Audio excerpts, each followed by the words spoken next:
Hi, I'm Dr. Allen from Jones Animal Hospital. Welcome to Vet Visits.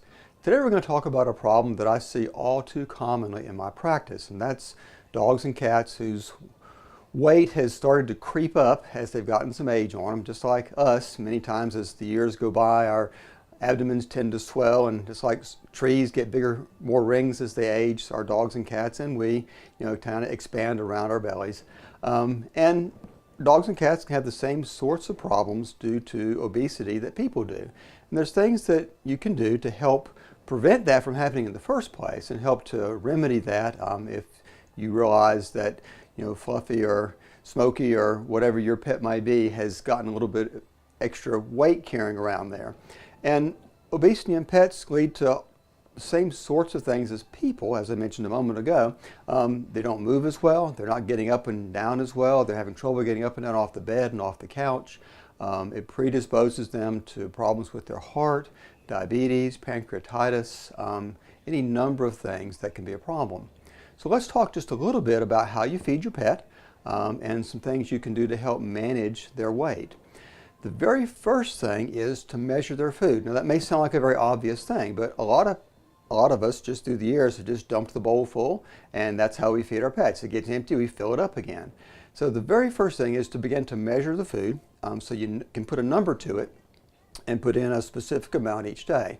And then if you realize the pet's gaining weight, you know how much you're feeding now, so you can start backing it off. And what I often tell people is if the pet's overweight, find out how much you're feeding, reduce it by about 25%.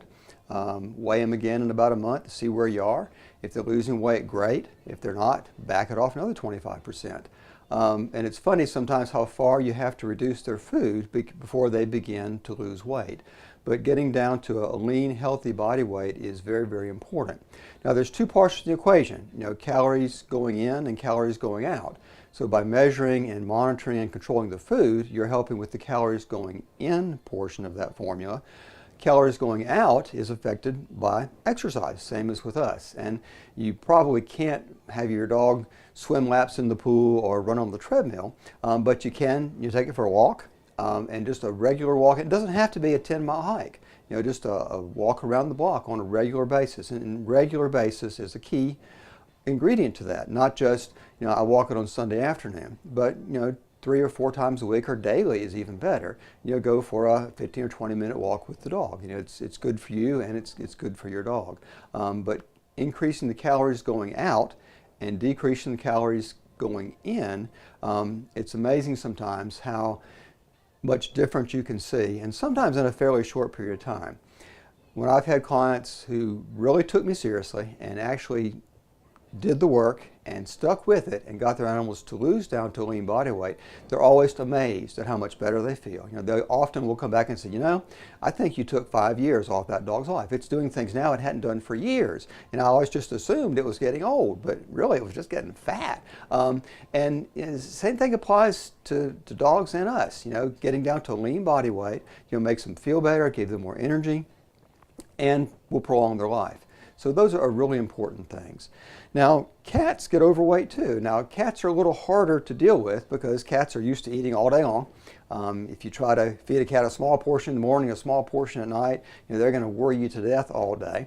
Taking a cat for a walk in most situations is not going to happen. But there are things you can do.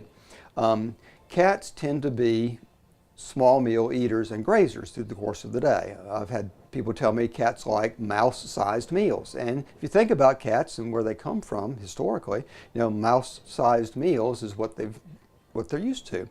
So feeding them small portions multiple times through the day, one, helps keep their metabolism up, so they're burning calories more effectively, and two, kind of fits what their instinct is for eating and keeps them from worrying you so much. So that helps with the calories going in.